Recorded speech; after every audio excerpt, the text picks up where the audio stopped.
All right, Blaine. Yes. So you found a cool little factoid. We got Army-Navy tomorrow.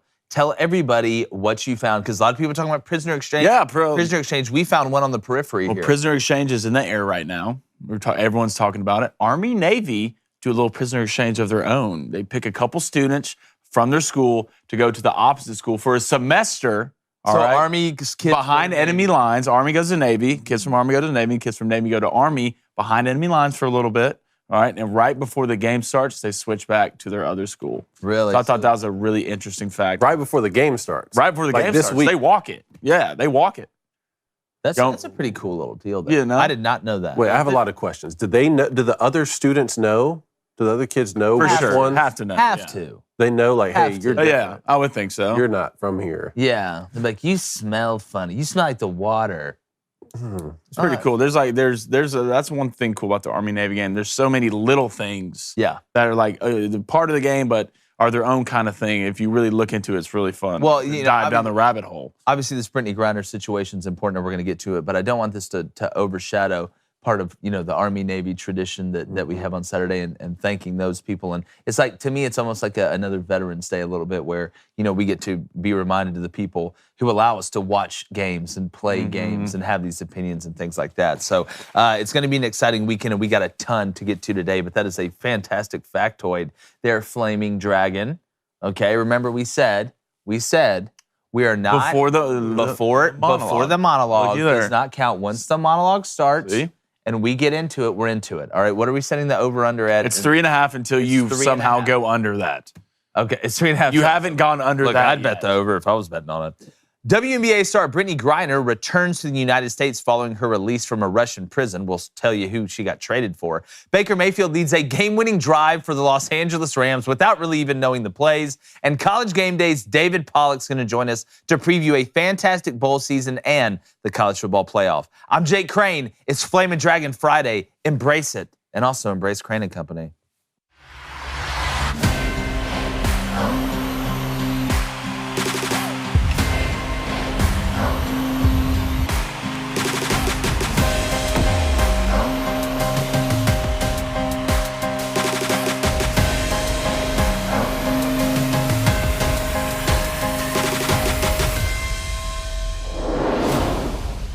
Army versus Navy is America at its best.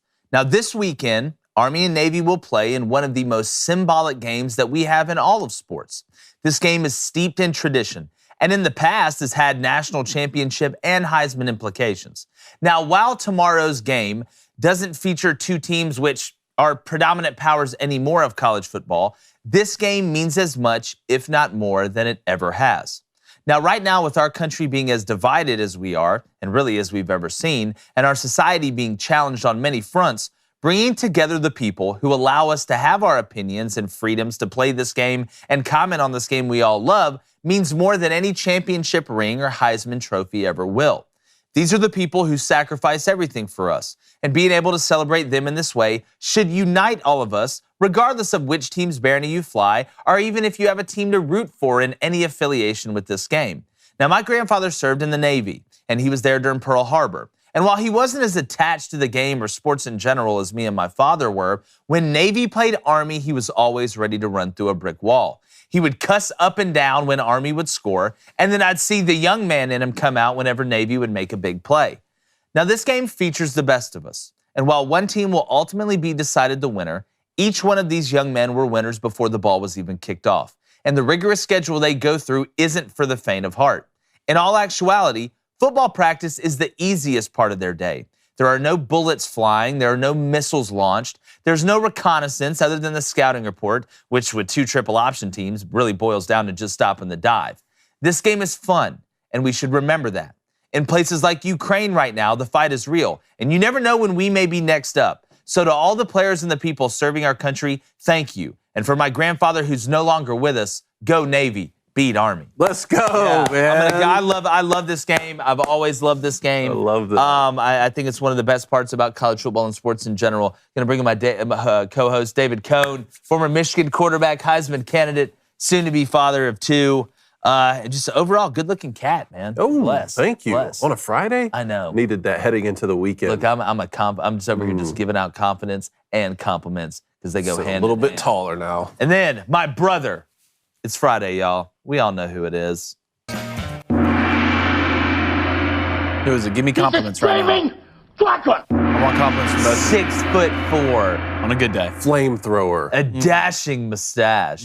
So hot right now. Ooh, Hansel hot? He's Hansel hot. Hansel to Male Model Awards. Hansel hot on That's Friday. pretty Should I do hot. my walk? Flaming Dragon, and guess what? Papa's hitting the under today. I'm just thinking about it the whole time. Will I maybe sacrifice maybe a little bit of analysis to make some more space to remember to call him a certain thing in the show? Maybe. I don't know when We'll it's see gonna how long rear you its ugly last. head. Oh. We'll get about 15 minutes in and then Hey, just slowly I start.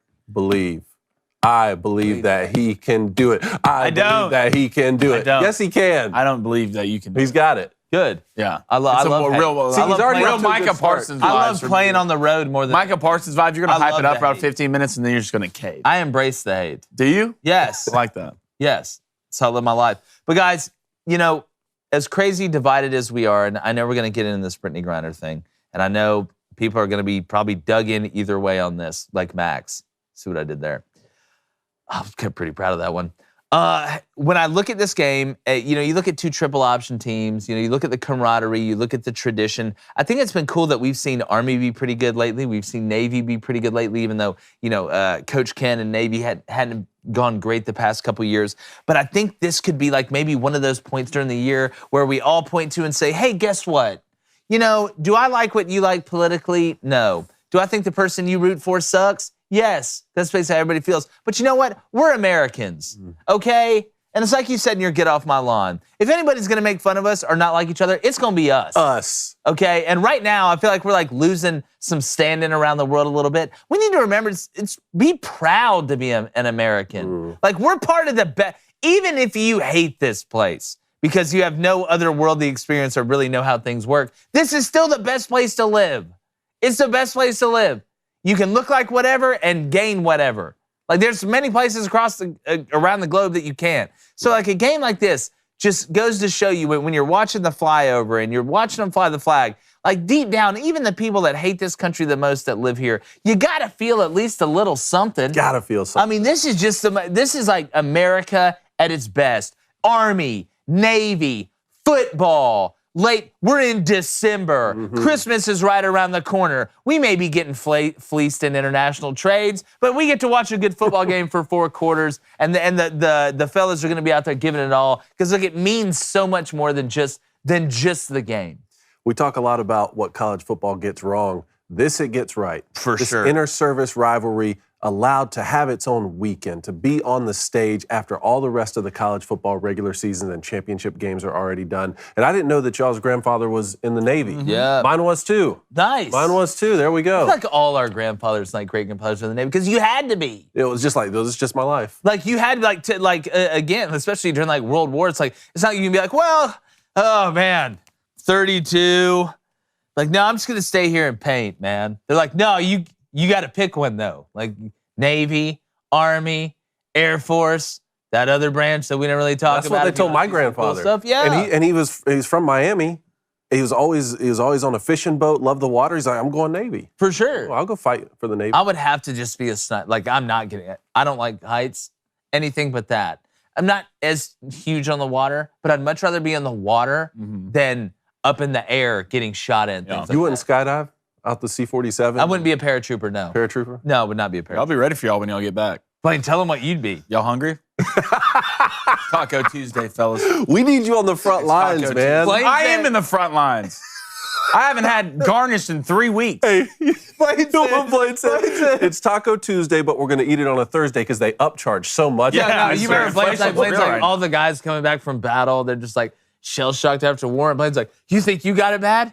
I ran out of mozzarella at 11 this morning. My sous chef How has in- COVID. I don't want to hear anything from anybody at all, ever. How in God's name am I supposed to make a lasagna without cheese? Battle of the Bulge? I said Parmesan. Okay? This is mozzarella.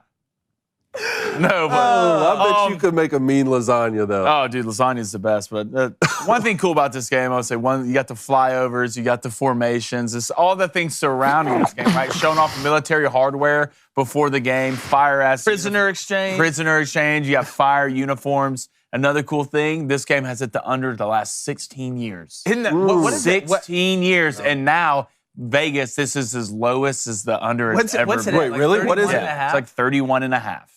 It's the lowest the under's ever been. So Vegas is trying to correct. Hit it again. But this is a place and time where Americans can come together, not where they're from. I'm from here, but we're just from America as one and unite. So I can't wait for that. Another fun fact, this game featured instant replay in America for the first time in 1963.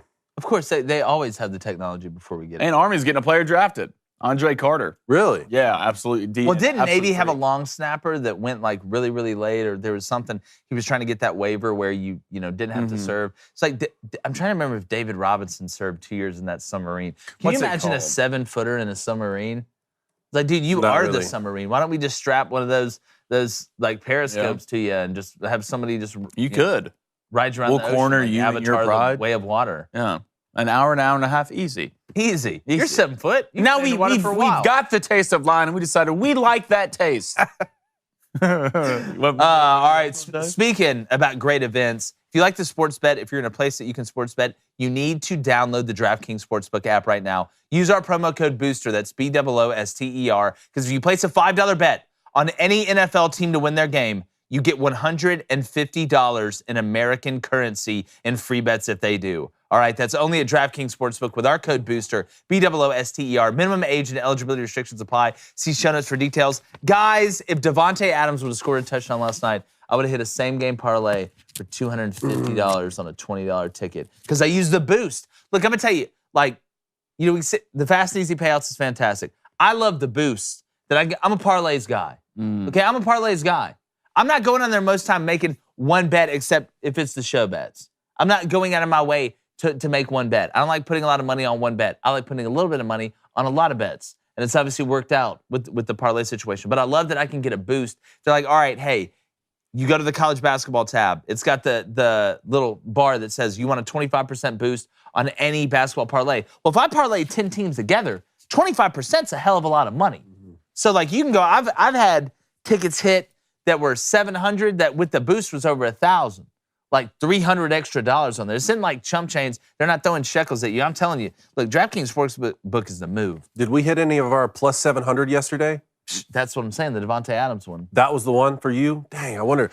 Let me know if anybody in the Booster Club hit their plus 700 yesterday, because it was our 200th episode and the 500th All I Access. know. I'm just hoping we read the signs right. I hope so. All right, speaking of reading the signs right, Flaming Dragon, let's go to the Booster Club. That is me. All right, let's go to Jim. Pray for us. He says, what about Air Force Army and Air Force Navy game weekends? No shout-outs? No, we talked about the Air Force. You know, I wish it wasn't like a three-headed thing. I wish there was one more school. So I know. Like, when does the Space Force get a team? When do the Space Force get a team? So this weekend is obviously the third and final game of the season's Commander-in-Chief's Trophy Series, which includes Air Force. Yeah, which, I mean, this is the Air Force is the best team out of the three. They are. But this is Army and Navy is always the biggest one in the Commander-in-Chief Trophy. But I wish, let's get one more in there. Like Space Force, let's get them a team. Let's get them a team. I'm talking about Air Raid. Get a bunch of those scientists out there coming up with ways to get guys open. You want to see a rub route? If you let the Marines field a team, it might be over. That's you let the true. Marines field a team? That's probably why they haven't done it yet. You talk about not That's getting probably why they penalties. haven't done it. You talk about disciplined? Like, they'll only get called for holding and like a face mask. Can you imagine the Navy SEALs fielding a defense? How do you call a Marine for holding? You won't score. Couldn't do it. Couldn't do it. You could hold right in front of me. He just turned around and be like, nah, you're good, man. I didn't see it. Hey, thanks for your service. Hey, we're tied. We're good, right? Don't kill me. Yeah, we're good, right? Yeah. Let's go to Brad David, the man with two first names. $5 donation. He says, Said it, Brad. why do so many people not understand the WNBA players make less than NBA players? Because less people watch the sport. And if you agree with this, you're disgusting. Yeah. Right? I don't know. Maybe Misogynistic, because sexist. here's what I think. I honestly think people just don't want to face truth. Mm-hmm. I just think they don't want to face truth. I think I feel like it's like the people that lie to themselves enough that they believe the lie. You know, like it gets to the point where you're like, oh, well, it can't be because just not that many people are interested in it. It must be for some awful, nefarious reason. Like, I'll give you an example. If I was in charge of women's sports marketing and making money, I would lean in to softball. I would lean in to volleyball. I would lean in to gymnastics. Like, I'm going to come out and say something that, look, it's just the truth. Women's softball, I'm not talking about just college softball. I will watch that and enjoy it. I will seek that out and watch that. I know a lot of people that love that sport. I could make the argument it's the best women's sport there is. Volleyball, I will watch that. I find it fascinating.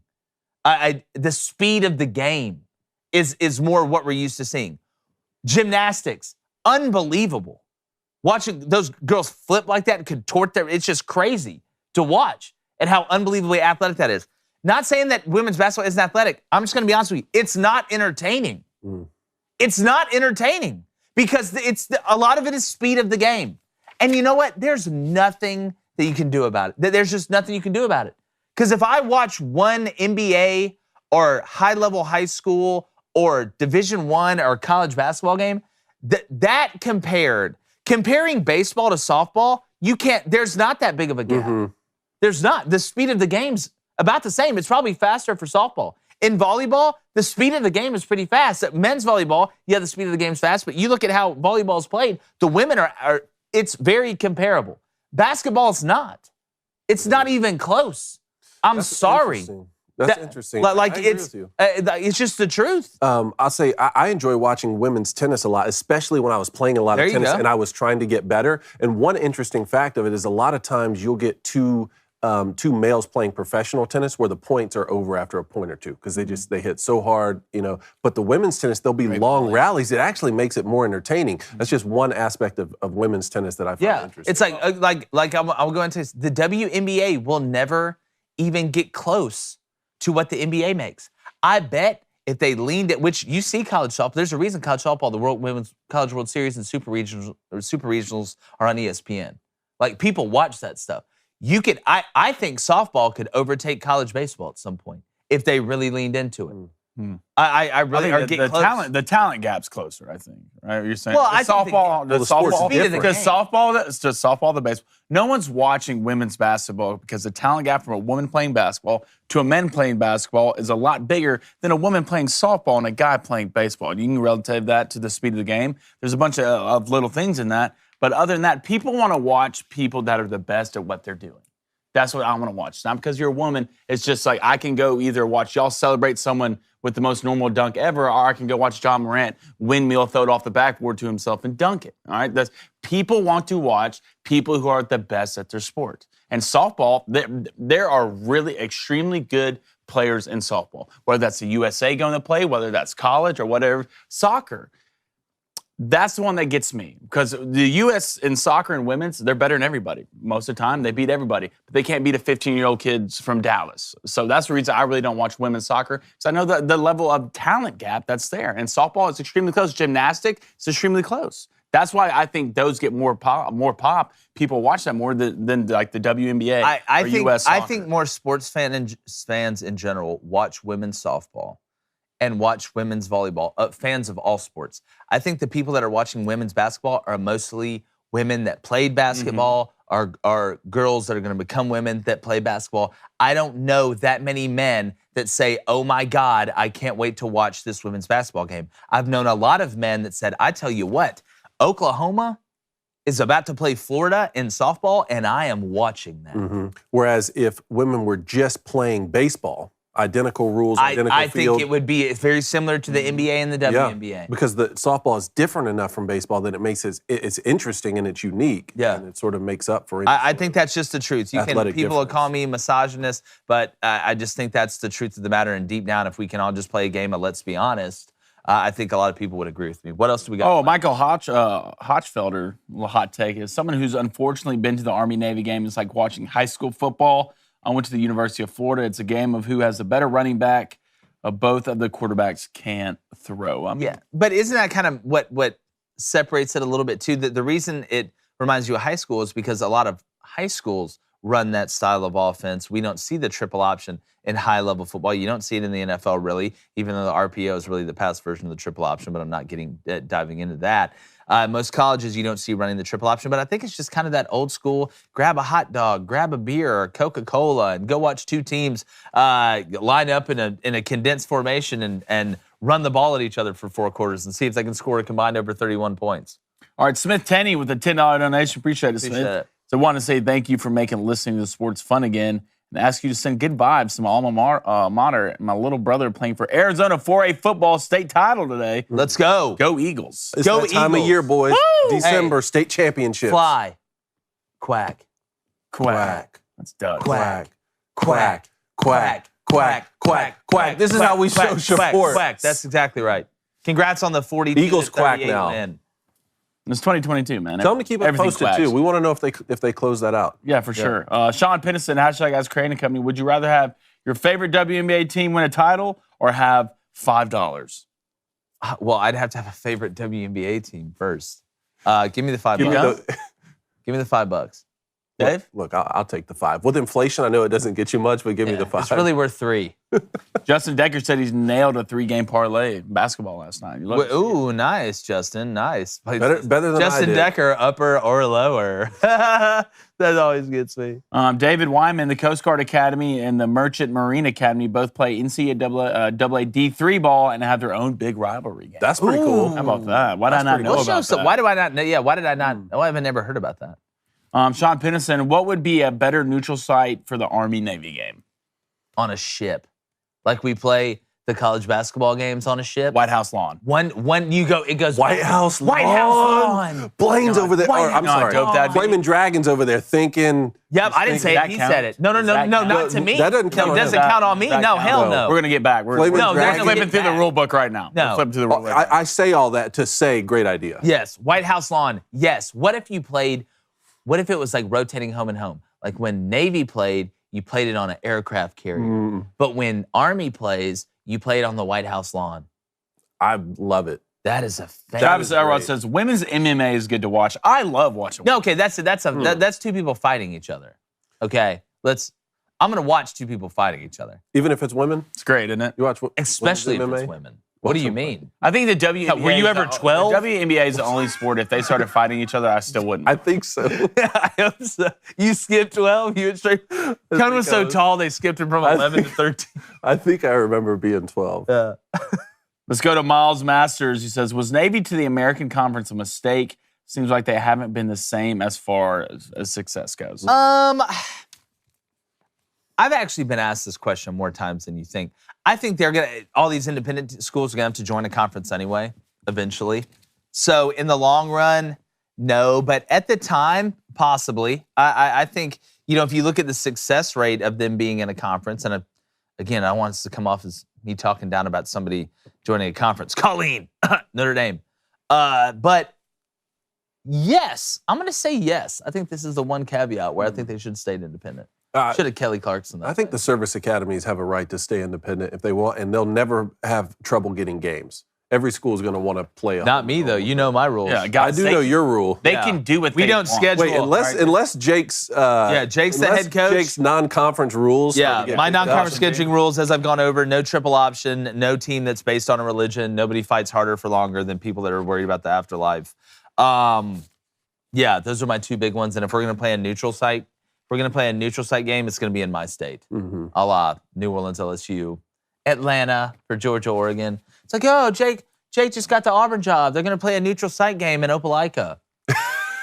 It's like, yeah, we're playing them in Opelika at a neutral site. Split the tickets. The LSU Florida State one's weird to me because Florida State went to the Superdome this season, right? And next season they open with them as well, but it's in Orlando. It's in Orlando. Yeah.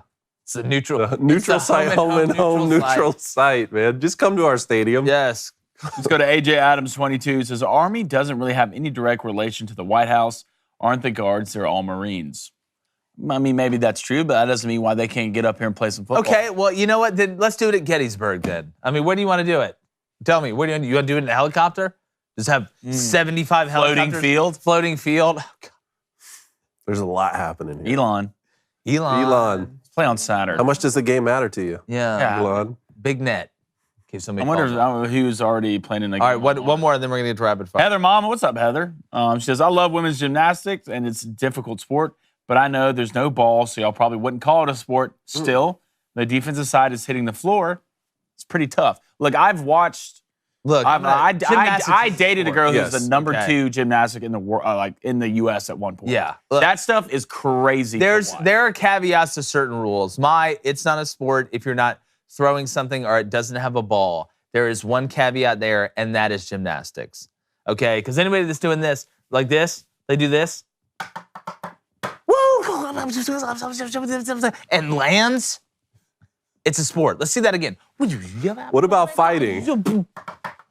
What about fighting? Boxing, MMA. Yeah, you're hitting a person. But there's no ball.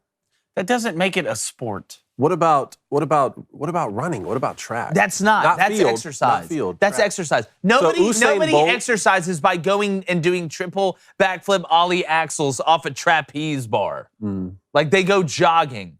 If it's something, yogging. It's yogging. well, it's a soft J. The J is soft. It's a soft J. But no, that's exercising. It's like Kenny Powers said, all right? I'm not trying to be the best at exercise. He did I'm say not that. downing anybody that ran track, okay? If you throw shot put or throw discus or javelin, sport.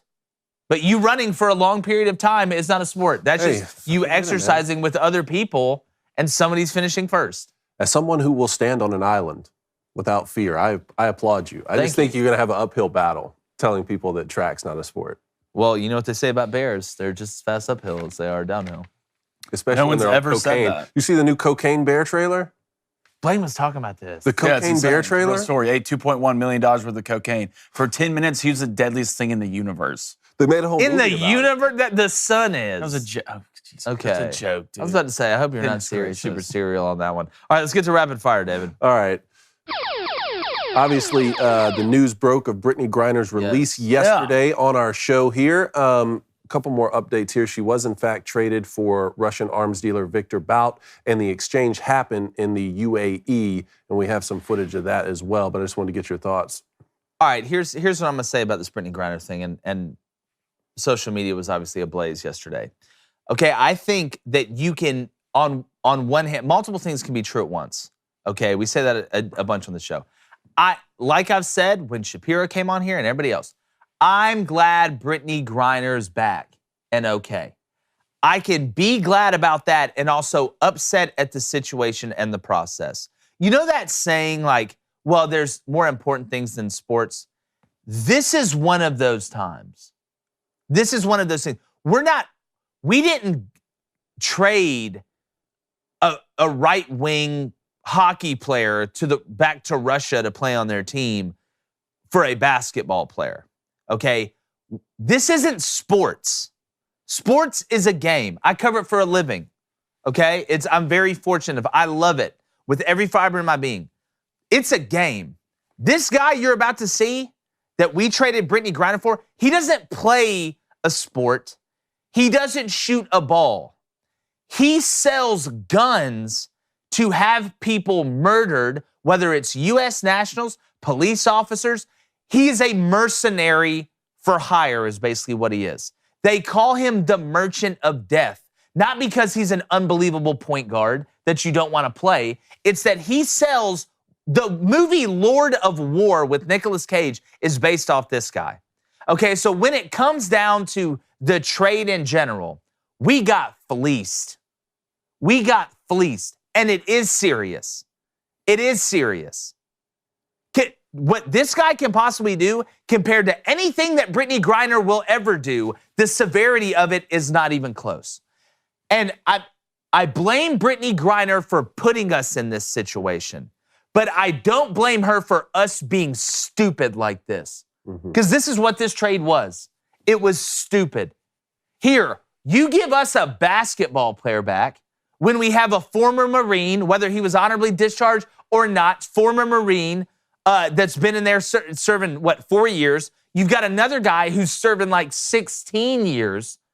And the biggest problem about this whole situation, and if you're an American, the thing that should worry you the most is that we don't dictate the terms anymore. We don't negotiate from a point of power, because to do this deal means you have no leverage and you're weak, and it sets a terrible precedent. We're the United States of America. That used to mean something. That means we're the bully on the block at the end of the day.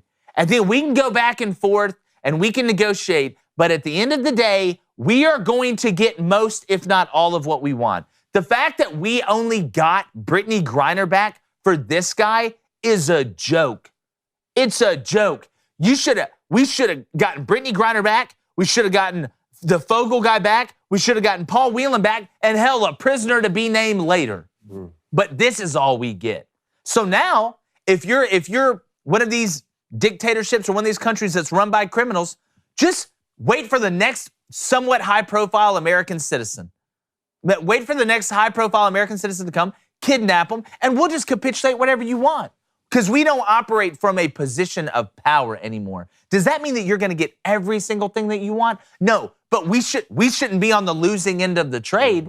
And when I put out a tweet yesterday, a very simple, factual tweet that said, Brittney Griner, I hope now you can appreciate the country that chose you over other people, including a Marine, including somebody that got arrested for a gram of marijuana that's serving a 16-year sentence. You want to talk about over sentenced or sentenced wrong. And I hope you appreciate the country that chose you over Marine and went to go get you after you badmouthed it. And the first thing you want to know how I know we're screwed up? You want to know how I know we're screwed up? It's that we complain more. We have people that complain more about racism and sexism and all this stuff than anybody else in the whole world. And we're the freest country out of anybody when it comes down to it. Yet, they want us to see everybody as equal, right? The minute I sent out that tweet, had nothing to do with Brittney Griner's race or anything. I was called a racist. I was called a sexist. Because people don't see Brittney Griner as an American citizen. They see her as a black, gay woman. We can't cone. We tell everybody to look at everybody equal and to view everybody equal, yet we teach everybody to look at everything through the prism of race and gender. No, how you're right. How can you put out a fire by putting more gasoline on it? But then I thought, you know what? It's because you don't want to put out the fire. You don't want to put out the fire. This particular situation got so complex because of those intersectionalities. First of all, her celebrity status.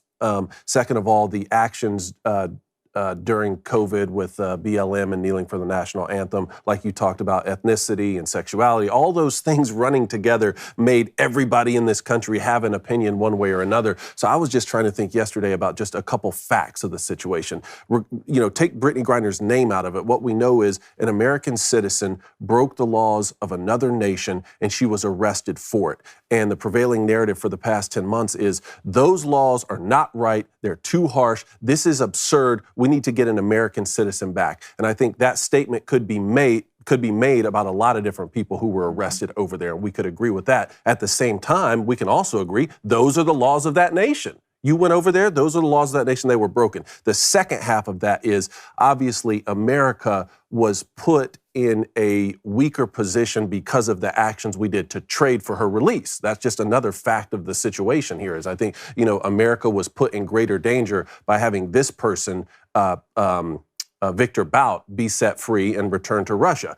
But it's over now. It's done with. And what I was saying to you guys on All Access yesterday is moving forward, I'm interested in two things here when Brittney Griner returns. One, will there be any sort of acknowledgement or apology that my actions led to America being slightly less safe now moving forward, and I apologize for that, but I'm going to move forward, in XYZ way. And then two, will there sort of be any extreme pro-patriotism from Brittney Griner that will turn this bad situation into a net positive moving forward? Imagine if she now uses her celebrity status to say, I was wrong about certain viewpoints in my life. I've seen what other countries around the world are. I have a greater viewpoint now. I want to tell you right now, this is the greatest country in America to live in. If younger people hear that from her story, I know what you're saying, Blaine, but that could be a net positive from the situation. A couple things here.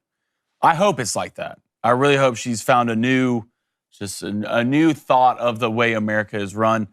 But one, if you're the Whelan family, I'll take one thing. If you have to be happy about one thing, that they're willing to give up all this to get Brittney Griner. So they better be coming back to the table, willing to give up whatever to get Waylon back to the United States. Because if they're willing to give up this, they should give up the kitchen sink to go get him. 2, Paul Whelan doesn't fit the narrative of this administration. He's not gay enough. He's a white male. He doesn't hate his country. So you know what? You're going to stay over there. But we need to get her back, someone who denounces a country every chance she gets. 2, fits what the Biden administration goes for. That's what she does. And am I surprised by this? No. Am I glad she's back? Sure. But I think it's absolute crap that we left a Marine over there for someone who doesn't contribute to society and only just talk shit about the United States every chance we get. Yeah, it's disappointing on every level. Am I surprised? No. Russia, said this the other day, Russia has been dictating terms since Biden got in office. And it's the truth. Before he got in office, during the election, in the FBI, in our government, in the media, they're dictating terms now. All right, do I see this changing? No, not at all. So if this was someone like Colby Covington, UFC fighter, like pro-Republican. He's sitting there still. You think so too? 100%. Yeah. I think 100%. All right. Well, the next part of this was the Micah Parsons tweet yesterday. Yeah. Remember? Edge rusher for the Dallas Cowboys tweeted, responding to Joe Biden, well, we're still not voting for you. Immediately pulled this tweet down. What are your thoughts on this? Just cave into the woke mob, man. You can't have an opinion now. If you're tied to any sort of business or professional organization almost, you can't have an opposing narrative. You better go along with it. Somebody got to him, which, part of me wants to be like, you're weak. Micah, you're weak. You don't stand on what you believe and what you say. But, I feel like there's just more people now in society that'll cave into to what other people want them to feel or how they want them to act. And you have people that'll stand up and say, you know what? This may not be the most popular thing to say right now, but it's the truth and it's how I feel. And it's not hurting anybody. Nobody was harmed by that tweet. It wasn't anti-Semitic or anything like that that's dangerous. We live in a society now, nobody's got guts anymore. To be honest with you. I mean, that's why I tell young people all the time, if you actually think for yourself and you have conviction and you're willing, because being different now is just having your own opinion. Who'd have thought? It used to be that being different, you had some sort of radical thought line or you were way on the fringe on multiple things. Now, just, being on the fringe is speaking your mind. Mainstream. Yeah. The thing about it, Mikey, you weren't wrong. No. Like, Mikey, I know you have no one in your corner right now agreeing with you. Probably a lot of people calling, yelling at you, Brand saying this, your agent saying that, your PR people saying this. But, dude, you were not wrong. You hit that on the head, bro. Hold your water, dude. I see you do it every Sunday. Yep. All right, Thursday night football last night. Baker Mayfield on a day and a half notice, hardly even knows the plays, is out there leading a game-winning drive against the Raiders. It's like Charles Woodson tweeted, man, I've seen it all now. Seen it all. The man wasn't even there for 2 days. But I want to say that, you want to know a crazy stat about the Raiders? And how Josh McDaniels, that person in the friend group that's always the bridesmaid or the groomsman, but never the bride or the groom? It's Josh McDaniel. Okay, that's what I'm starting to learn. The Raiders are 0-4 when leading at halftime. 0-4? 0-4 has not happened since 1930. They're inventing ways to be bad. It's wild. Baker Mayfield, 98 yards. How similar was the end of this game to the end of the Buccaneers game, though? At least Monday Night Football and Thursday Night Football were good this week. Well, one guy's named Tom Brady. Amazon Prime. One guy's named Tom Brady. And look, I clown on Baker Mayfield all the time, and I'll continue to do it. But I got to give the man credit. I mean, your last 2 drives, I mean, when you had to put it in that rectangle, buddy, you did it twice. Now, I will say the Raiders did some very stupid things on that drive. Tillery slapping the ball out of that guy's hands. Look down here. Okay, Yeah, I want you to look down here. There is point. 15 seconds left to go in the What are fourth the quarter. Raiders doing? No timeouts, all right? They're on the 25. The cornerback is in press coverage with no they're playing safety. man free. Yeah, with It's cover no safety. one. Yeah, what are you Mugged up. You have no timeouts. You know what? Play outside leverage. We'll play over the top. Oh, that's fine. You want to run a 5-yard out? Great. We'll attack you inbounds. We'll attack you inbounds. With no timeouts. This is just bad. It's bad coaching. It's bad coaching. But Josh McDaniels, always the bride, always the groomsman, never the groom, I'm telling you. The thing about Baker is this. We've seen good Baker. We've seen great Baker, right? He's #1 pick, Heisman winner. We've seen it, but the consistency has to be there, all right? And the thing about this Rams team right now, there's a reason why Matthew Stafford's on IR. All All right, this isn't the best offensive line that they've had in a long time. Baker, I don't know if he'll be able to last or play this consistent level week in, week out, because he's not the new starter for the Rams. Obviously, even if they came in the second quarter, he's going to get beat up. You saw what Max Crosby and these guys were doing to him, and Jalen Jones were getting to him quick. He already had a shoulder thing. We've seen good Baker, but consistency is what we need to see. Keeping it what? Keeping it. Yeah. What a bad loss for the Raiders. Awful I'm sorry. loss. You dominated the first half, controlling the game, 13-3 lead at halftime. Completely just gave up in the second half to me. Against a quarterback who just got there. We know he has the physical traits, Blaine, but he just got to L.A. My question for you guys, will this be the greatest moment of Baker Mayfield's tenure with the Rams, or will we see more? How long do you think Matt's got? He probably won't play again this season, right? Well, we're talking about I think he's like in general his career. Years. I think this is great for the Rams because Baker playing well at the end and looking like he came in and just rejuvenated a team, I think increases his trade value. All right, let's stay on the NFL here. Falcons are going to go with Desmond Ridder over Marcus Mariota, quarterback out of Cincinnati. And this is the worst tanking job I ever seen. Y'all blew it. Y'all should have just done this from the jump and said y'all let Marcus Mariota fluke around and win 4 or 5 games. Now you're not going to get the number 1 overall pick. You're going to have to move up to get him. Let him spin, man. Let him spin. Give him some experience. You know what? This is kind of like when you have that freshman that you want to get experience, but you don't want to throw him into the fire too much and then burn his red shirt. This is like the Falcons at the end of the year. Like, all right, we're going to let you play rest of the season, get you some experience, see how you do, and see if we can build this thing around you for next year. I don't understand this. I don't get this. Why now? Because they think they're out of it. Why not?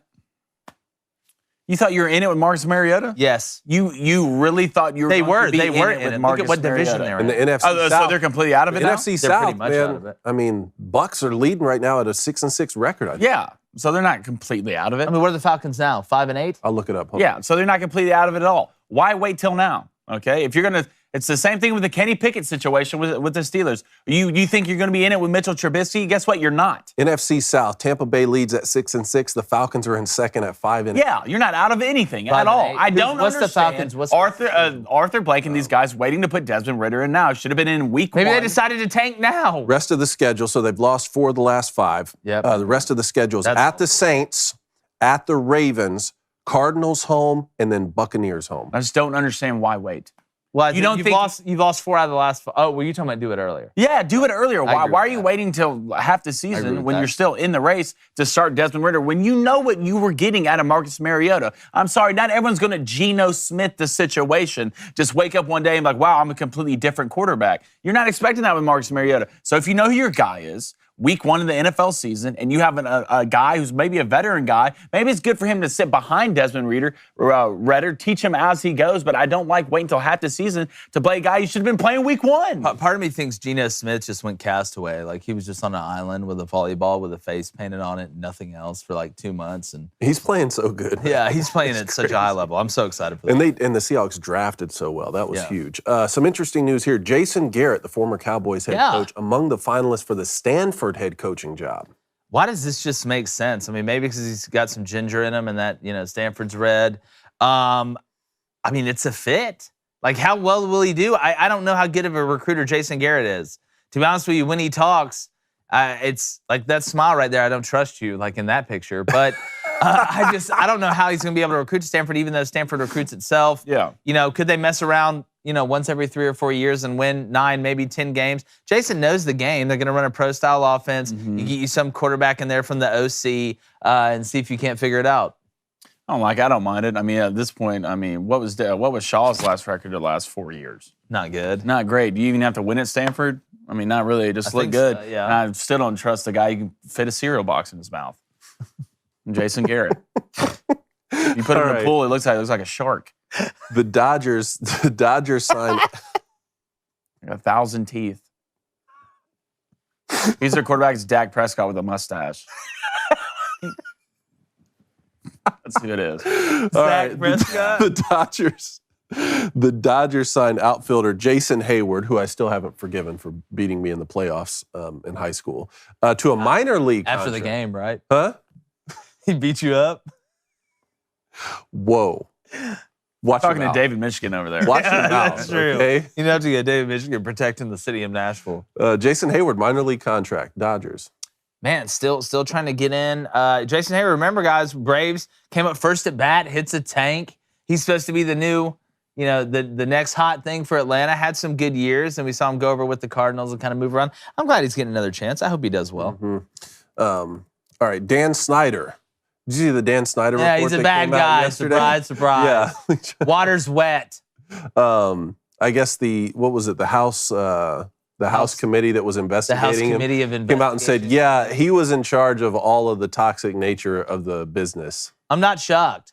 I'm not shocked at all. No. Has anybody ever thought Dan Snyder was a good guy? No one's who's a good guy wear those type of glasses. Yeah, you're either in U2 or you're trying to kill James How did Bond. the House committee find him guilty? They're like, Mr. Snyder. They said the House committee. What? Guilty. Guilty. They're like, you're Dan Snyder, right? He's like, yeah. He's like, guilty. The House committee said he didn't cooperate with the investigation and gave shocked. evasive and misleading testimony. So he's like the guy from Fargo. How much He's like, long- hey, I'm gonna do a lot count. How much longer is he going to be an owner? Not of the long. team? Not long. But when you say Fargo, you mean the movie or the show? The movie. Okay. Yeah, Have you seen the show? a little bit. I've heard it's good. Yeah, I love the movie. I love Fargo. I the think it's film. hilarious. All right, let's get to this disc golf thing. I'm really excited. Disc golf. Yes. All right. Oh, we got this on the Yes. show. Look, a couple things. This is one of the greatest shots I've ever seen. This dude basically had to hit a hole-in-one with a Frisbee, okay? And then he had to go up and down on the next hole. What do you want to say? Why are there so many people there? Look, it's disc golf, man. People, look, everybody, wherever this place was, they were sold out of Birkenstock sandals and granola bars Like, by what's there now. to do here? You can go to Lowe's. You can go to the disc golf tournament. So this- Not a Birkenstock. This place, that's what I'm saying. The amount of fanny packs in this audience, I think you had to have a fanny pack to get in. But so we talk about clutch shots, right? All right, another thing. We're going to play this clip, and I'm pretty sure it has sound. Listen to the announcer after you're going to hear the roar from the crowd. And then the announcer, I thought he was having a seizure. Let's go ahead and listen to it. This is hilarious. We don't get the Here it is. All right, he's throwing it. Listen to the announcer. Everybody be quiet.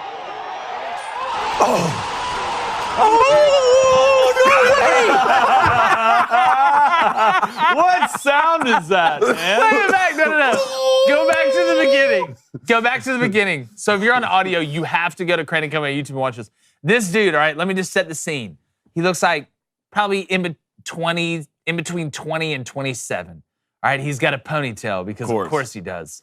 It's disc golf. He's wearing this tan shirt with these black shorts and At least an eighth of weed down. yes, at least. This dude's probably seeing 3 different places where he's throwing this. So let's go. It's a really nice throw. It's a really nice form here. But again, listen to the announcer. You're not going to hear them talking until he comes back on after he made it. And he makes a noise that I believe was a mating call back during the Sumerian period. Let's go ahead and play it. All right, he throws it. Get in the hole. Get in the hole. Let's go, Tiger. What sound is that? Where's security at? They're just gonna bum rush this dude. The high What five. noise is that? Oh man! What It sounds like noise someone is was getting waterboarded. Oh my gosh. Oh, You know what? man. That was a heck of an athletic play. I don't care what they say about disc golf. And if you want to be extra athletic, you need to check out our friends over at Athletic Greens. You can reclaim your health, arm your immune system with convenient daily nutrition. It's just 1 scoop and a cup of water every day. That's it. To make it easy, Athletic Greens is going to give you a free 1-year supply of immune-supporting vitamin D and 5 free travel packs with your first purchase. All you have to do is visit athleticgreens.com/Crane & Company. That's athleticgreens.com/Crane & Company to take ownership over your health and pick up the ultimate daily nutritional insurance. And I'm going to tell you one of the most healthy guys I know. And he may be a little pissed because I'm a few minutes late bringing him in. So I hope he doesn't get upset when he sees this at the golf tournament this summer. Our buddy, David Pollack. What is up, man? I'm not pissed. I got to hear that beautiful noise over and over again. Dude, can you my believe goodness, that? dude. You need to watch that clip. It's one of the most clutch shots. How far out do you think that was? A buck 20? Probably what do you think? $120? Like 25 yards? No, Get in the I wasn't hole. 25 yards out. That's how Get in the hole, Tiger. Hey, that's how I feel at Pollack's golf tournament. I You just know, love that you- 125 Like out. you putted well. Huh? Didn't you putt well? I thought as a group we did well. Yeah. Pollack coming down the fairway on the scooter. I just love It's seeing a Pollack vibe, on the man. scooter. That's the highlight. That's the highlight of my my week during that event. But DP, let's go ahead and talk about football, whatever else we got to talk about right now. Real easy question. I thought I'd open it up with one that, may not be a softball, maybe a little bit like a hanging slider, depending on, what your favorite flavor is at the plate. You taking Georgia or the field right now in the college football playoff? I'll take Georgia. Me too. I think they're the best team. I don't think anybody's going to debate that. But I will say this: I think when you've watched them this year, I do think their offense has a tendency to get streaky, and you'll see them go through some spurts where they're not as dialed in. But one thing I've seen from Stetson over and over and over again is big moments, big games. The dude comes up big, and he's got a swagger about him, and he makes plays when you really, really need it. So I'll take Georgia, but I do think they got the worst draw. I think they got the most talented team.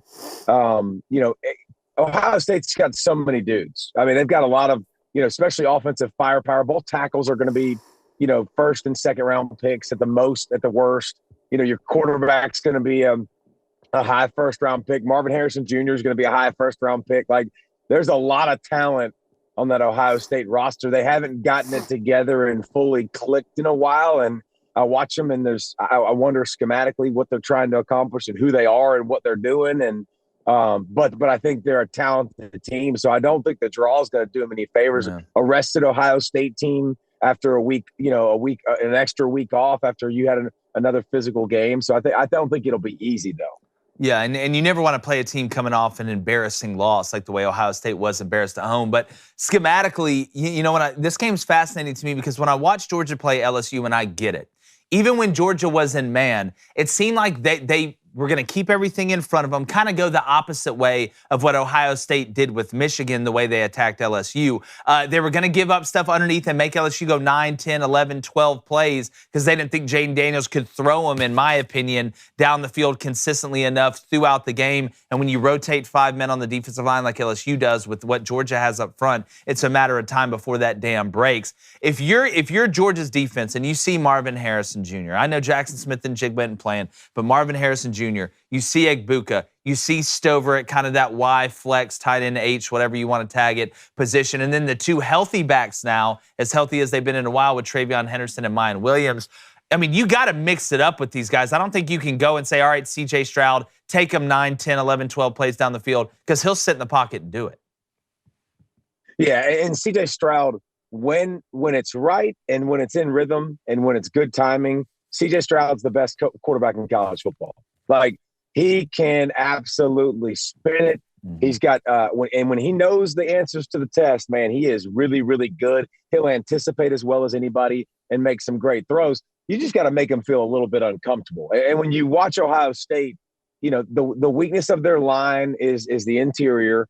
There's a guy named Jalen Carter for Georgia that will be the biggest difference maker in this game. Like, 88 is an animal.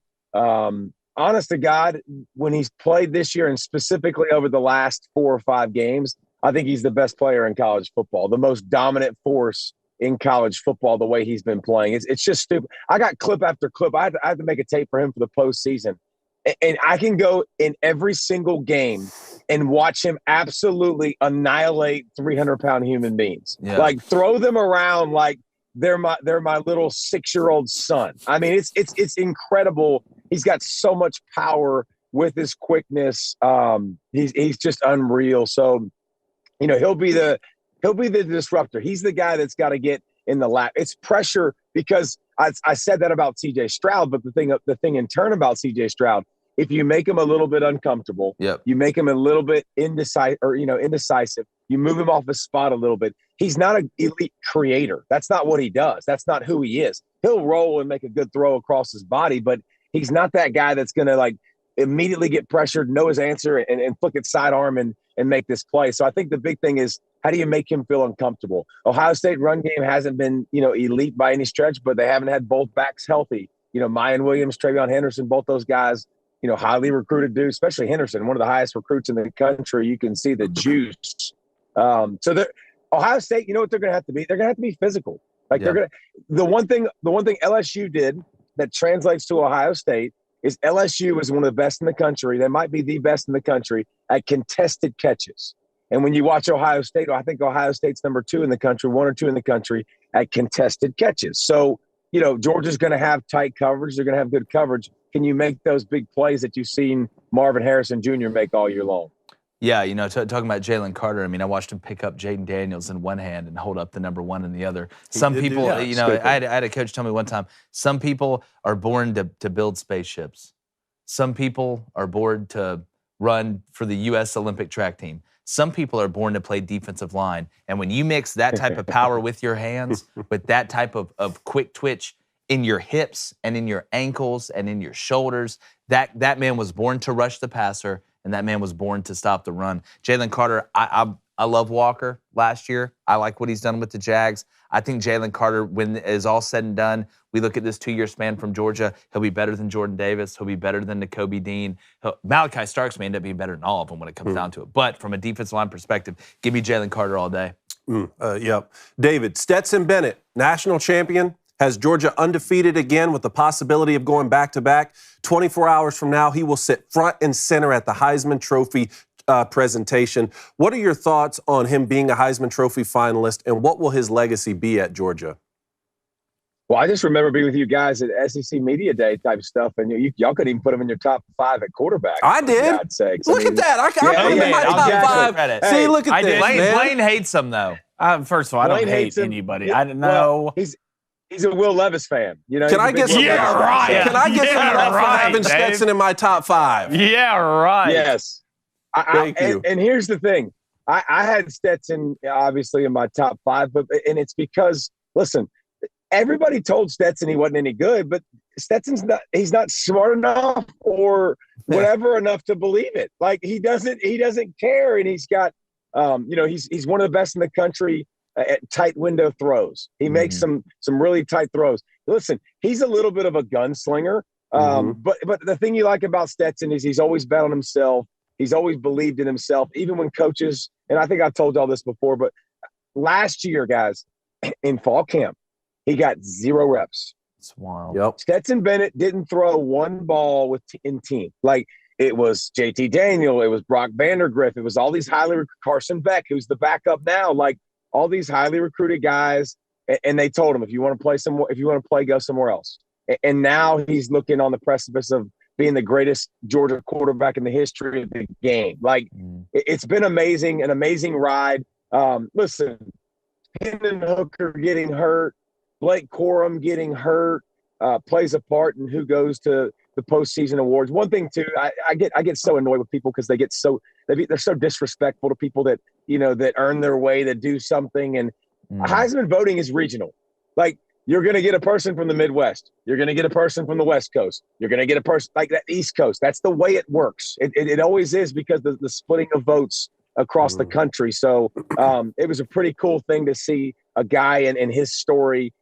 When they make his movie, this is another piece and another layer to it that'll be pretty crazy. It'd be quite fitting to have Blaine play him. And I think it would. so. I think that would be very fitting. Right? Shia LaBeouf would be perfect, though. David, your Bulldogs really did Blaine, a number. You're such a hater. David, what is it? Look, I thought we were a trust tree. Let's all pile on Blaine. I've never look. I wouldn't say I'm not a Stetson fan, but I give it respect. Whereas Steve Stetson's absolutely balling this year, and he deserves to be at the Heisman finals. I love it. David, your Bulldogs really did a number on my Wolverines in the college football playoff, which I'm still going to make good on my bet to sing the Georgia fight song. I learned it and everything. I was there ready to make good on my bet, just as I'm ready to make good on my paintball bet. Blaine has to set that up. Saturday. But since then, Michigan 13-0 for the first time in program history, going to the college football playoff here. What do you expect from Michigan in the playoff? And if we see a Michigan-Georgia rematch, is there a double or nothing situation here, David? First of all, yes. In for the double or nothing. That's very simple. But I don't know what the paintball bet is, but I used to freeze the paintballs overnight and then go play paintball. So I'd love to see y'all freeze that and then shoot him. But anyway, I lost to fantasy football. Long story short. Well, I think Michigan. I think the difference between Michigan this year and last year, I think Michigan was happy to beat Ohio State, happy to be in the playoff. I think, this year they're probably going for a little bit more. listen, I think their run game is stupid. How about Edwards, by the way? Good Lord. Corum, steps out of the way. Edwards has been banged up himself, and he comes in and has just been elite of elite.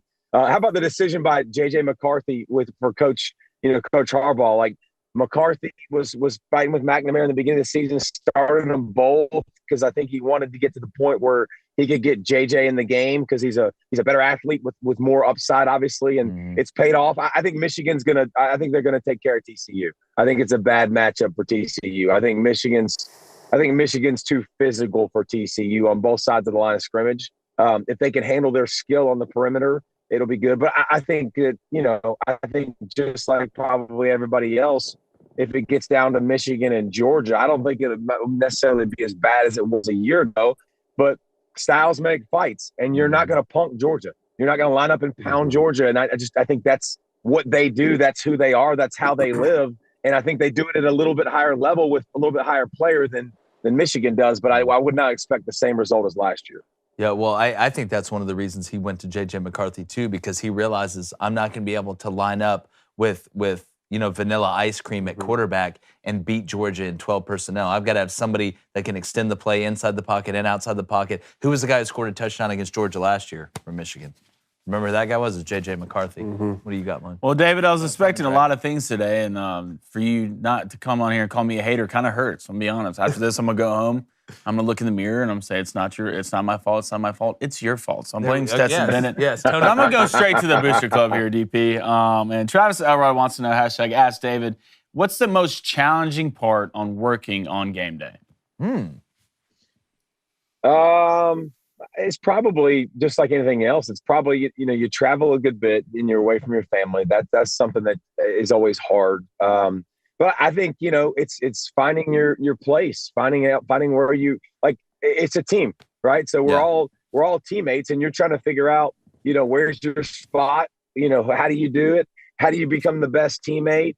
That's all the stuff that I think that goes into it. We have characters that change and morph, and you have to change and morph. And like Coach this year wasn't there a ton, and it changes. So I think when you have the element of live TV and a lot of things that you don't know what's going to happen is probably the most challenging. But I'll be honest, it's a pretty good gig. I ain't complaining. And I think there's a lot more, a heck of a lot of good. And there's not a lot that's challenging. Yeah. All right, David. Heather Mama wants to know, are we seeing a new era of college football where Georgia takes the mantle from Alabama? Yeah, I think we've all been stipulating that for a while now, right? Like, I think when you look at Bama this year, they were very underwhelming. They didn't have a case really to be in the college football playoff. I don't think they were really considered that heavily, which is kind of crazy because it's the first time in a long time that Alabama didn't have a good win. I mean, they played this whole year and they didn't play what we were accustomed to them seeing. But you know what? Like, listen, the way they've recruited at the elite level, they're still very much going to be in the mix. But I think Kirby, his identity, who he is, how he recruits, how he lives, I think he's building something special that definitely could be the new standard. But again, we're changing too with college football because after next year, 12-team playoff, that's a new era. Who handles that well? I think Kirby and company have handled the NIL exceptionally well, but then now you're adding new wrinkles to the equation that could change things too. Yeah, and when I put out on social media, I think Georgia's the new Bama, I didn't mean that they're going to have the exact same run of success. I don't think anybody for a while is going to be able to recreate what Nick Saban did 6 out of the last 12. But as far as being the new alpha, the new bully on the block, Georgia, I think, is taking that mantle away from Alabama because when they get off the bus, it looks like what Alabama used to look like and still really looks like getting off the bus in 2009 and 2010 when we weren't used to seeing, the Globonauts or Xerxes Immortals getting off the bus. But, DP, we really appreciate you coming on, my friend. It's all love. Hell of a job this year on game day. I know obviously with the season winding down, you're going to maybe get a little downtime, but who knows? You're always working. We always appreciate you taking time to come chill with us. Love you, Blaine. Just kidding, bro. Love you, David. See you soon. It's all love. Everybody love everybody. All right, DP. See you, buddy. All right. Well, speaking about love, if you love coffee like I do, you need to go to blackriflecoffee.com and use our promo code BOOSTER for 10% off coffee gear, apparel, or when you sign up for the prestigious new Coffee Club subscription that they're offering. That's blackriflecoffee.com with promo code BOOSTER for 10% off. Black Rifle Coffee, supporting veterans and America's coffee. And you can get coffees named Live Panther, which 100% of the time, it's delicious 100% of the time. David, good. Hold that right there. It's great product placement. Boom. And scene. Lava Good Panther job. and Power Llama. Lava Panther, Power Llama. I feel like I'm catching Pokemon I out. want to make a name. You want to make a coffee name? Yeah. Oh, we should get our own roast. You know what I'm saying? Yeah. What should we There call it? go. I feel like this is, we'll think tank this. Can it be it's got to be something. We don't have to Booster rush Club, right? this. We don't have to rush this. Flaming Dragon Roast? The roasting dragon? Stop. See, Stop. we're already on the right track. We're already on the right track. Okay. We'll mind mouth it out. I like it. We'll workshop it. Real quick, Booster Club. I don't want to do it real quick. Let's take our time. All right. All right. Angelo De Raymond, $5 donation says, "Congrats, Flaming Dragon, on your viral tweet. Have a great weekend." I appreciate it, bro. Yay. Hey, why not get congrats on my viral tweet? I have more Well, you likes. already Y'all both had some viral. You already brought it tweets up on so, I mean- yesterday. oh, wow, there it is. We actually had a picture of it. How about that? This Yeah. was on, God, what's it called? Not the Babylon B. B? The Babylon Bee, yeah. Yeah. So Blaine said, this is the only WNBA trade that has ever made headlines. Am I wrong? I'm not No, wrong. that's why it's funny. So I went, wait a minute. Did I say it? Yeah, you did. God! There was a couple. What am I at? What am I I'm at pretty right sure now? you're already at 4. No, I'm not. I'm not at 4. don't know I'm not about at 4. 4. Let's push it to the Booster Club. That's what they do. Well, they're going to say I went over because they love to see that. They want to you watch call the Booster, world the burn. Booster Club liars? No, I think they're the Joker of this whole deal. They just want to watch the hospital burn.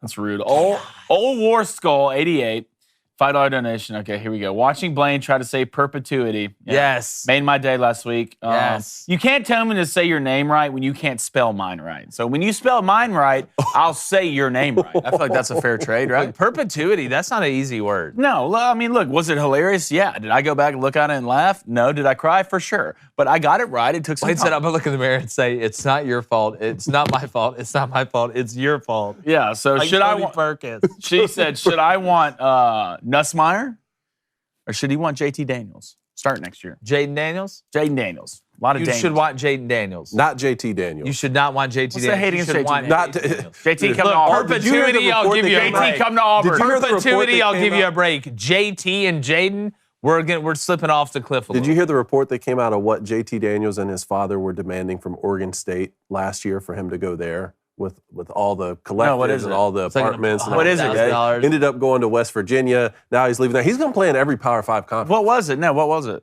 He wanted like a house, to Okay. pay for a house. Mhm. High Wanted schoolers get that. $100,000. Six And figures, yeah. 6 figures. He wanted a. It's like, dude, but you haven't done anything though. Like, what's about? Ooh, you were hurt against Clemson. Here's $100,000 on a house. How about you play good? I mean, high schoolers are getting $1 million. Yeah, but they're better than JT Daniels can't get $100,000 in a house. He did. I know kids in He middle did. school. He And now did. he's I knew leaving kids again. in middle school And now were he's getting leaving houses. again. He should get Now he's that. leaving again. Man, how is this guy ever going to honor his commitments later in life? He's just bouncing around from It's school to college school football, to school Dave. to school Everyone's to school. leaving. It's like, man, Everybody's where's there leaving. left to It's leaving start? season. Everyone's Where's there left to leaving. start? 4 different times? Everybody's leaving, Dave. All And, the and, cool kids. and what I'm saying is it's not a good thing. It's not a good thing. Hell, you may How's be- it- how you you, have- if you're a CEO, how are you going to hire JT Daniels to be the lead salesman on your team, knowing that he's just going to bounce around to the next offer in 2 more months? They got a How you- salesman. They portal? got I a don't know. How salesman you get- portal in there? Huh? They're hopping the He's not going to be an salesman NFL they're quarterback. treating He's everything got to like do something college in the real football. He's world. like, wait, I'm sure he'll be fine. I'm How's sure he his ever dad gonna? does How's he something. ever gonna be married? I'm sure he'll be fine. I'm sure his dad does something. Well, Yeah, that's no, great. That's it's a- where we are. Hey, now. how about- I'm sure he'll be How about fine the 'cause his Bama daddy player? does How about something. the Bama players going to their 3rd team? The Bama players transfer going to their 4th team. Why is it just JT Daniels? Well, them too. It's not just JT I don't- Daniels. the only one you brought up was JT I don't think Daniels. That's the one we're talking about. I don't think anybody's transferred as much as JT. Him and Tate Martell got to lead the world in transfers. This man's Is Tate Martell still in college? This man's transferred more than Western Union, bro. Well, you can do it. Why wouldn't you? I can't believe you're still defending this guy. Why wouldn't you? If you can transfer to a place where you can start, they get money. They'll give you this. Well, I guess if you Meanwhile, tomorrow to a night, better tomorrow night, situation? Stetson Bennett's going to sit there front and center at the Heisman Trophy presentation. That's what he's going to do. Cool. He's going to do. They transferred from Jones County. Yeah, he's also a transfer. JUCO's or the JUCO's a I little know what you're different. saying. But I I'm know just what saying you're it because we were having such a heated debate last season about should JT Daniels or Stetson Bennett start at Georgia. Okay. All right. Well, I mean, you said on here and said that you'd rather have Stetson Bennett than Matthew Stafford playing at quarterback. So Okay, well that was facetious. Yeah, I know. A little bit of a I joke, and it made you laugh. right now? I'm taking Stetson. Shut up. No, you're not. Matt Stafford's on now- and IR. now No, he did it. you're not. And now he Stafford's did it hurt. to you. No, Matt- you're not. Matt Stafford is hurt. Oh, you're talking about right now. this Yes. second? Right this second. He got you on a technicality Yes. for Okay. sure. Golly. Matt still might be back. Illusions, Father. Also, did we talk about any of these college football awards? No, but I thought maybe we'd do a little hoops preview. Let's do that real quick. then. Let's do hop in that. this hoops preview. Hoops preview. Little Bama at Houston. We got some Bama at games Houston. this week. It feels That's like your it. preseason champion prediction. Yeah, give me Houston. I've got Houston winning the whole thing. If you remember the game last year against Bama, they lost at the end on, what could have been a goaltending call against J.D. Davidson that wasn't called. I remember Houston kicked over the trash cans, and there was this whole big deal. Now you're going to Houston. Regardless for Bama, I mean, you lose this game. Hell, you lost to the number 1 team on the road. It's good experience, for down the stretch. Bama's only loss earlier was to UConn. We saw what UConn did to Florida, how talented they are. I think they're going to have a chance to win it. Keys to this game, if you're Houston, you've got to slow down Brandon Miller. And I know that's easier said than done, but with Houston, their defense is good enough to do it. They can take away, for lack of a better term, they can make you dribble with your left. And if you take Brandon Miller away and you turn Alabama into a team that has to rely on other guys to score, whether that's Badiako, whether that's JQ, whether that's Sears, whether that's Clowney, not that they can't do it, but your chances of having a guy take over and just cook you out of the gym and turn it into a style of game that Houston doesn't want. Houston doesn't want this game to be in the 80s. Mm-hmm. Houston doesn't want this game to be in the 70s. Houston wants to win this game 65-60. Mm-hmm. That's how they want to play it. If you're Alabama, on the opposite side, I think you combat that by not just running everything through Brandon Miller. I think Nate Oates has done a good job early in the year of putting enough on his plate where he can take over, but not too much to where he feels like it's either him or nothing. You've seen Noah Clowney step up. We've seen some guys on the periphery. So if you're Alabama, it needs to be a team effort to beat Houston because they beat you with team defense. And I think Alabama wants to go up and down with which look, Houston with Sasser and these guys, they're experienced. They can play different styles. But Alabama wants this to be a track meet. I think Houston wants this to be a street fight. And I think Houston is good enough to dictate the pace in this game. I like Houston by 5. Houston is giving up 47 points That's a game. incredible. Now, Alabama's scoring 83 points a game. Blaine, who you like in this one? Man, this is tough. I like Houston, to be honest, because what travels? Defense. Defense travels, especially in college basketball. I mean, if Bama's not shooting well from the 3, I think Houston, I look on it right now, they got like an 87% chance to win. It's a really good basketball team. And I know Jimmy Dykes came on here the other day, and they have been struggling a little bit on offense. But this is a type of team that can get hot extremely quickly. And once they do Old that, guards. Yeah, old guards. And I always believe in defense and old guards when it comes to really heavyweighted matchups in college basketball. We're also going to see Arizona at Indiana in a top 14 matchup. Yeah, watching Indiana, we know about Trace Jackson Davis. I love seeing the relevancy of Indiana. Arizona, they're walking NATO, meaning Tabellus runs the court better than just about anybody I've seen. They've got a couple witches, the kid with the headband, whose name escapes me right now, from last year, who came back as a hell of a player. Arizona's very deep. They're very talented. But something about this Indiana team, there's just something about them with TJD coming back, watching him down low, and he's not the only guy that they have, but we know that they have a squad. They have a roster that's able to score. I like Indiana in overtime in this game. Without Mathurin, last year, remember Mathurin for Arizona, just an absolute freak in the NBA now. I think Arizona, while Tabellus is playing well, while Balo's playing well, I think Indiana finds a way with their superstar, Trace Jackson Davis, to win this game in overtime. Arizona may be the better team, but I think Indiana's going to win the game. Kirk Krissa? I was saying with the headband? Yes. Yeah. I think Indiana wins this too. I mean, Jackson Davis is right now a starting NBA player, in my opinion. Powerful. So what he can do, even he shoot the 3 when he get him in the post. I mean, there's nothing like watching a crafty lefty when he gets down there and gets to work. One of my favorite things to watch. It's like watching a lefty swing in golf. It's just pure. This kid's pure from the block to the paint to the 3-point line. If it's me, I'm Indiana. How many times could this man should touch the ball every time you come down the court? He's so good. Yeah. He's so good. Arizona's averaging 91 points a game, but they're giving up 77. Well, when you play that style. Sounds like a Pac-12 team. Yeah, when you play that run and gun style, you got to take the good with the bad. It's like Tennessee on offense. Yeah, we scored 35 points, but the defense was out in the field for 60 plays. Oklahoma 7-2 at Arkansas 8-1. Yeah, look, Oklahoma, I love Porter Moser. I loved what he did at Loyola Chicago. Then coming over to Oklahoma, you've watched the way they recruited. He's building his culture over there. We know Oklahoma has pretty good tradition there in basketball. But man, I know Brazil's out for the rest of the year. The Missouri transfer who transferred to Arkansas, they were counting on big things from him. But, man, this roster's still just the bag is so deep. With Anthony Black, the way that Musselman's recruited, the way he runs things over there. And, look, going to Bud Walton Arena, it's like walking into, Hell's Kitchen. Like, you better get ready. A lot of people don't – you walk in there and you limp out. Typically, a lot of good teams have gone in there and gotten beat, but this Arkansas team, even with the Brazil injury, is as talented as I think they've had under the Musselman era. I think Arkansas makes the Final Four this year. Arkansas, yeah, you've been saying that. All right, Auburn 8-0 at Memphis, 7-2. Yeah, this is a nice matchup. Look, Auburn, they are 8-0. They are one of the few remaining unbeatens. Has the strength of schedule been out of this world? No. Is Memphis the best team in the country? No. We've seen flashes like we typically do from Penny Hardaway Memphis teams. They'll win a couple games they shouldn't. They'll lose a couple that they shouldn't. They'll look great, then they'll look inept. The Auburn's young squad, they're going to be tested in this game.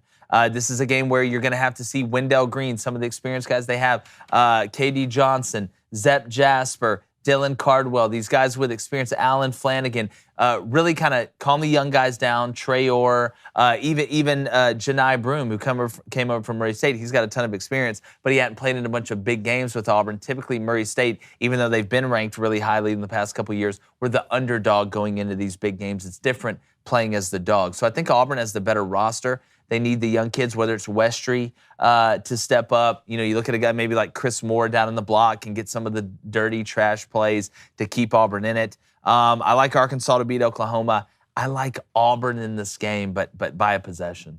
How you feeling about Auburn basketball, Blaine? Just one thing I just need to know. One, how's Auburn shooting the three? That's what it's going to come down to. If Auburn's shooting the three. Same thing with Bama. They can play with anybody in the nation. I like what Bruce does. The tempo of the game, the way he trusts his guards. Memphis, Coach Hardaway will get these guys where they need to be. It's going to be a close game. I think Auburn squeaks it out, though.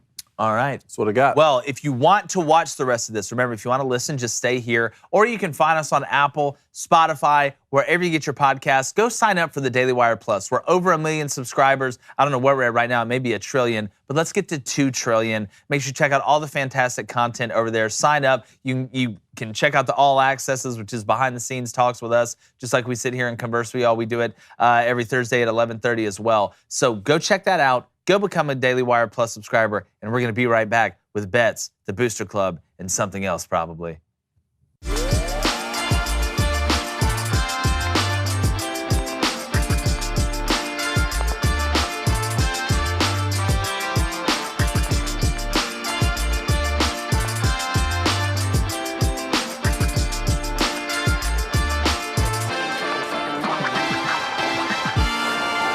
All right, I'm over at the most illustrious board ever created. It's not Twitter's.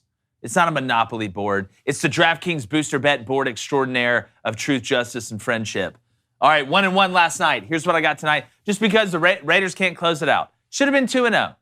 Should have been 2-0. Had the two separate two-teamers. Had the Rams plus 14.5 and Josh Jacobs anytime touchdown. That hit. And then at my second one, I had the Raiders money line and the under 51.5. Raiders. 0-4 after leading after halftime. First team to do that since 1930. Since before even World War II. Clean yourself up. Here's what I got today. I'm betting the NBA and college basketball because I have to. Because there's nothing else. And I will not bet on the Communist World Cup. Give me the Grizzlies and Cavs money line with the Nets plus 3.5. That's plus 115. Okay, Kevin Durant, when y'all going to screw me over? Probably tonight. Been waiting on it. Super excited. Then in college basketball, give me Lipscomb money line and Arkansas State and Air Force over 120. Because, hey, who wouldn't love to go 0-2 on a Friday? David? I am going to take some World Cup action here. I'm not saying that I'm going to watch all this, but give me Brazil and Portugal to advance. That's minus 189. Hey, a little same game or a little double parlay that we were talking about. And then I'm going to take Argentina and Netherlands over in total goals 2.5. That's plus 135. Blaine, 2-0 last night, 19-5 on the month. Somebody better put a leash on this guy. Wow. He's running away with it. Yeah. Can't believe we lost 5. We're going back to the film. We're going to look at that, see what really happened. But what a job. What a job. Hit the kind of screwed myself yesterday. I mean, Josh Jacobs ended up being at plus 470, and I got him at plus 400. So I don't know if I just said it wrong or I got the odds different. But, hey, good first touchdown to hit. Rams over 1.5 touchdown. They magically hit that. I thought that was a guarantee. I thought we're all grown-ups, but they hit it. So today, this is what I'm taking. Neymar, anytime goal scorer. Neymar just came out with a new bundle on the new Call of Duty, so they're automatically probably going to want him to at least score once to really raise those prices and get some bundles sold in Call of Duty. And then I'm going to go to the Pistons plus 16.5. Let's be grown-ups. Let's be an NBA team. Let's go on the road and lose by 9. Yeah, just be an adult. That's so true. Then Baby Cone, he's going to England to advance, not money line, but because money line would be it's different because you can take a team in regulation where a draw still plays into it. So that's and he said advance. So he's taking England to advance at plus 105, and then he's also taking Argentina to advance at minus 165. Good month so far, fellas, combined. Let's see. Hold on. Let me do the math on this. 31 plus 11 is 42, plus 7 is 49. So that's 29. That's 34. Yeah, 49 and 45. 49 and 46 on the month. 4 people betting. Still in the green. You know what that means. All right, the Booster Club leaderboard. Portman, Towett, and Texas Ed are both 3-0. Tyson's right hook, Kyle Jenkins, Midnight Crane to Georgia. And Sister Rigby's all 2-0. JJJJ, BBB, 2345 is 1-0. B-Sam, Revco, Hugh G _3, all going back to 0. Remember, I tweeted out, go fill out the form, or you can put the bet underneath it. Either way, we just appreciate you participating. Flaming Dragon, I'm still on the under. No, you're not. Yes, I am. You're not even Yes, close. I am. How? There's no way I did over 3. You're at 5. I'm not at 5. Yeah, you're at 5. Oh, we're talking fantasy. 5? Not a great day for me yesterday. Nobody's talking about it. Tyler Higbee, 4, but Daniel Carlson did get 12. So I guess 12? I'll take that. Okay. So you'll average 8 points per. Well, you got to think the projection for Tyler Higbee was 8. The projection for Daniel Carlson was 8. So Tyler got 4, but Daniel got 12. So he's over projection by 4. So I kind of hit. No, they're gonna screw me over somehow. Don't worry about that. Why do you keep doing this? Because I know it's gonna happen. You got it this week, man. No, Go ahead and no, wrap got it up. this one. No, man. I'm thinking about seceding You should. or conceding, not seceding. I'm playing Walsh. Look at that. Yeah, good. Congrats on the win. Yeah, Walsh looks like a guy from the Hunger Games. He kind of does. Yeah. But no, he's gonna. If he loses this one, does he lock up last place? I don't know at this I point. think so. Yeah, so- I think at this point they turn him in and out, don't they? I don't know. We don't So know. Team Shapiro is taking on Team Clavin. This one's got a lot of Interesting implications. right here. Lot of implications implications in right this here, one. man. Here. To see how it goes at the end. All right, then let's go to the next matchup. We have Team Morning Wire versus Team Knowles. Team Morning Wire and Cabot and all them, Bickley. Yeah. Just, fighting hard. Michael's definitely not reading this book. Michael's not reading this book or probably reading his own team stuff. But Team Morning Wire, hey, let's pull out a win here. Huge. Come on. Y'all snuck Shapiro a couple weeks ago. They did. Y'all came up out of the water and snuck him. Hide and seek style. I need you to come over here and sneaky Mr. Knowles again. And that crazy person, Ben DeVries. And I need Matt Walsh to not do that to me.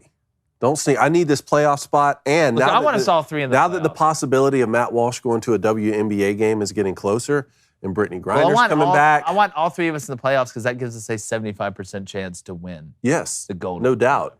I'm just Yeah, saying. I want to go to the playoffs, and I want to beat both of you in the playoffs. I want to go through y'all 2 to win it all. Yeah, good luck. That's I'm what I just want. trying to make it right now. Like, I can't even concern myself with that. That's so far down the road right now. Let's go back to the Booster Club. Yeah, Christian Beard. She said, I said on the way to school, I missed your comment earlier, but I got you now. I said, on the way to school this morning, my daughter said, Daddy, it's Flaming Dragon Friday. Keep up the good work. Thanks for everything you do. Yes! Go Army, beat Navy. It's working. It's a movement. It's man. working. Made my Yes. morning. Well, that just made my morning, man. That Yes. is exactly. We got Ben Shapiro what to it's say about. Flaming Dragon the other day. Yeah, look, at this Like, point, my job's at done this here. point, since I don't know that what- happened, it's been house. Yeah, I don't know what else y'all expected. Hogan OKC, $5 donation, said their roast should be called the Booster Club. Come on, man. Well, it's The simple. Booster Club roast. I like that. Yeah, but Don't. I don't need to overdo it. I Okay. need to overdo it. You're right. That's why we can't have nice things. All right, J Chain at Crane & Company. Last night I replaying Cone's huddle up with the UGA play. Afterwards, Jake demonstrated watching the hands of the receiver, flicked it back to the NFL game, and Devontae Adams made a great Yeah. catch. You talk about sneaky things. And Baker ran that play too. This is why I'm glad sometimes when we have announcers or commentators that actually really know the little stuff about the game. Because eyes will fool you. right? Typically receivers fool you with their eyes, right? Mm-hmm. Oh, look up, here I go, now I'm gone on the double move. Or hey, the Eyes and ball's hands. coming, eyes and hands. Typically it goes eyes, then hands, right? But eyes will fool you. So we always taught, again, you want to know where they're looking and things like that, but the hands are going to tell you more than anything. Devontae Adams is so unbelievable. He absolutely tricked. I forgot which corner it was. Jalen Ramsey. Jalen Ramsey. He just absolutely pulled a rabbit out of the hat because his hands, Jalen Ramsey, he knew that Jalen was looking at him. Great position. Jalen was trailing like this. Devontae saw him. So Devontae would have put his hands up like this right before the ball got there. Jalen was going to shoot his hand, deflect the ball. But Devontae kept his hands right here and never changed his eyes. So Jalen Ramsey didn't know when to throw his hand. So he threw his hand early.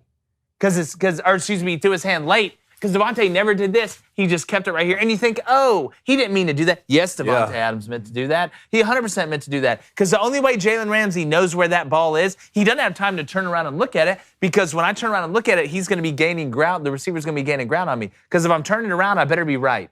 I better be in perfect position to be able to turn around and make a play on the ball. That's why you get in phase, then make the play. But by the time Devontae Adams' hands, which they really never moved, they moved up a little bit, it was already too late. It was incredible. And Blaine, we're always telling wide receivers to high point the ball, right? Yeah. Like, stop right there and go high point that. When you see such a high level IQ play like that, because I had to rewind it like 3 times just to make sure that I was seeing it correctly. What do you think from a wide receiver standpoint when you see that? Well, the thing about what you have to think about receivers, one, they're great liars. But there's layers to it when it comes to playing receiver. It's the little nuances of playing receiver that will get you open, or even if you're not open, give you the chance to catch a ball against a great corner like Jalen Ramsey. I'm sure earlier in this game, you could probably go back to a play where Devontae Adams got a ball and someone threw his hands up right when the ball was getting there, or someone early, and you know what? Jalen probably saw that. So now you kind of make a note of that in your head. Next time I get a chance, I'm not going to show my hands. I'm going to do the complete opposite of what I did earlier to keep Jalen, guessing. If you get cornerbacks to start guessing on what you're doing throughout the game, you have them right where you want them to. It's like a book, man. Yeah. You're writing the book as you go, and each chapter has to be different. They're like the pictures. minute it has to look the same but still be different. All right, that's the thing. It's like almost having you're trying to get a girlfriend. You have to be mean in a nice way, right? Because they love that. And when it comes to playing football at receiver, all right, everything needs to be same, but different. And Devontae Adams is a king of that, and also just absolutely physically gifted. Yeah, you see that one-handed catch he made? It's On the first one, the first catch of the game. That play he's talking about, that play from Georgia, Rams ran that yesterday too with Baker Mayfield. Well, I just like the right Baker wing being U in that return, waggle 117. That system. It's the stretch. Sean McVay make It's a lot of the quarterbacks look good. It's the stretch with the boot. It's Well, he easy attacks- completions. He attacks 53 and a third yards wide, man. He attacks every blade of grass out there. He stretches you out because he knows if he spreads you out, that's going to create cracks underneath and in the middle. Just a poke. Blaine just called himself a liar to a certain extent. Yeah. Yeah. I mean, I had to be. I mean, look at me. Matthew Roberts says, lost Lamar Jackson and Jimmy Garoppolo in the same weekend. Is my fantasy team screwed? I don't know. What's on that? What's on that wire? What's in the market there? What's in the market? What is it bearing? All right, let's go Is the to market barren like Mark?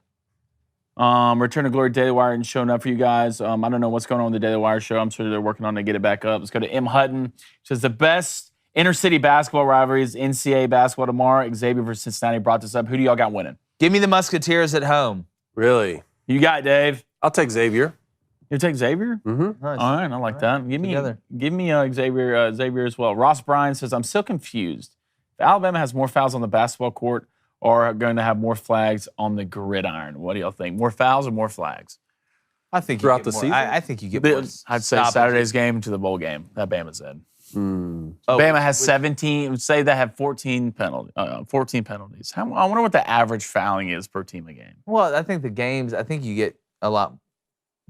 Well, I think you get a little more fouls in basketball. I think Because, so. like, at the end, you foul on purpose. You're trying to come back. I think, the way the game's officiated and the way the game just is in general, it's like an aspen tree. It's called that because of the way it is. Aspen. Mike RFF Lifestyle, what about flaming lawn thrower coffee? Lawn thrower. Hey, Flaming, I'll drink it. getting off your Dude, lawn. by the way, somebody, we were talking about this in the chat yesterday, that somebody combined me and Blaine's name. And so Blake Jane should be the evil brother of David Michigan. and ally of replacement cone, and they've been battling over lawn supremacy. Really? So Blake Jane and replacement cone are battling David Michigan and For lawn supremacy. Total T. Total T. Remember, that's his ally. Total T, yes. Yeah. Yes. Wow, for lawn supremacy. For lawn This needs to be a comic book. It needs to be. It's a great one. It's This a great origin story.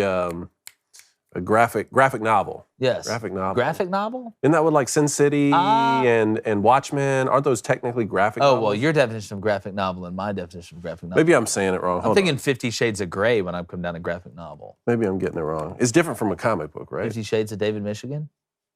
That'd be a bestseller. You want Jake straight? Yeah, a graphic novel is a book want made my up of straight comics with entertainment content.